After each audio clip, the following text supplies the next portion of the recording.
জয় মা, জয় ঠাকুর, জয় স্বামীজি। কামারপুকুর রামকৃষ্ণ মঠ থেকে পুজোর আমন্ত্রণপত্র এসেছিল।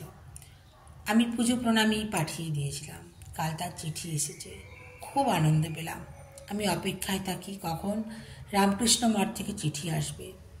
একটা আলাদা অনুভূতি কাজ করে। সেই শিশুবেলা থেকে কামারপুকুর রামকৃষ্ণ মঠ, জয়রামবাটি মাতৃমন্দির, বিবেকানন্দ মঠ যাওয়া, আজও যায়। শরীর খারাপের জন্য অনেকদিন যেতে পারিনি, কিন্তু মন ওখানে পড়ে থাকে। ওখানের মাটিতে নামলে ঠাকুরমা স্বামীজির ভালোবাসা, স্নেহ, আশীর্বাদ ছোঁয়া দেয়। আমি যখন আনুরে বিএড করতাম তখন আমার প্র্যাকটিস টিচিং পড়েছিল নয়নতলা স্কুলে। কামারপুকুর রামকৃষ্ণ মঠ হয়ে যেতে হতো, সেই জন্যে আমার বেশি ভালো লেগেছিল। আমি কামারপুকুর রামকৃষ্ণ মঠ যখন যেতাম তখন একসময় ওখান থেকে কারকবেড়িয়া রামকৃষ্ণ সারদা সেবাশ্রমে যুক্ত হয়েছিলাম। ওখানের বিভিন্ন ভালো ভালো কাজের সাথে আমি যুক্ত আছি।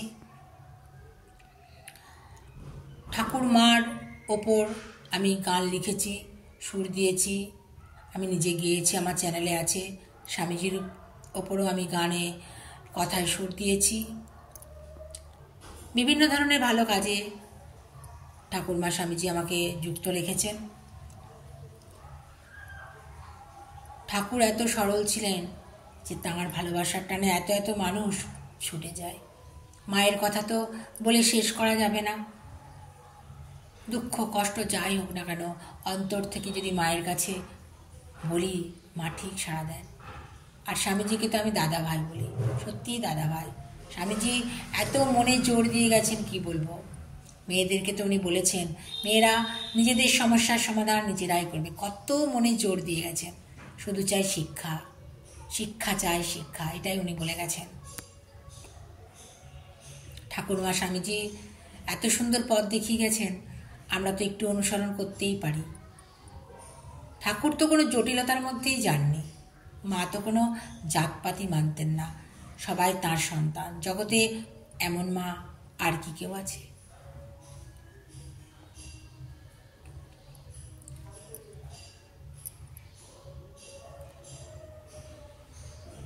ভালো পথে থাকার একটা বড় গুণ হলো নিজে একটা তৃপ্তি পাওয়া যায়, নিজে একটা আনন্দ পাওয়া যায়। সৎ পথে অনেক কষ্ট, কিন্তু কষ্টের মধ্যেই কিন্তু আনন্দ।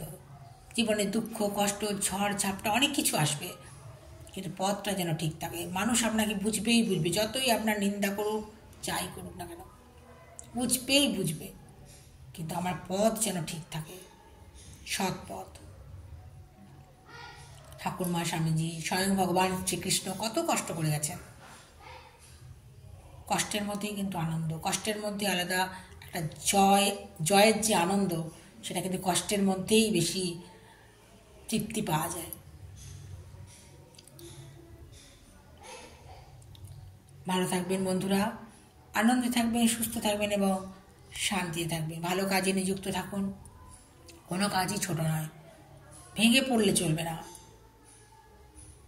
যতই আপনাকে কেউ আঘাত করুক, উঠতে না দিক উপরে দিকে, আপনার পথটা যেন ঠিক থাকে। আপনি সমস্ত বাধা বিপত্তি অতিক্রম করে ঠিক আলোর পথ দেখতে পাবেন, সোজা পথ দেখতে পাবেন। সেখানে আর কেউ বাধা দেবার কেউ থাকবে না, শুধু পথটা ঠিক থাকতে হবে। জয় ঠাকুর, জয় মা, জয় স্বামীজি। নমস্কার।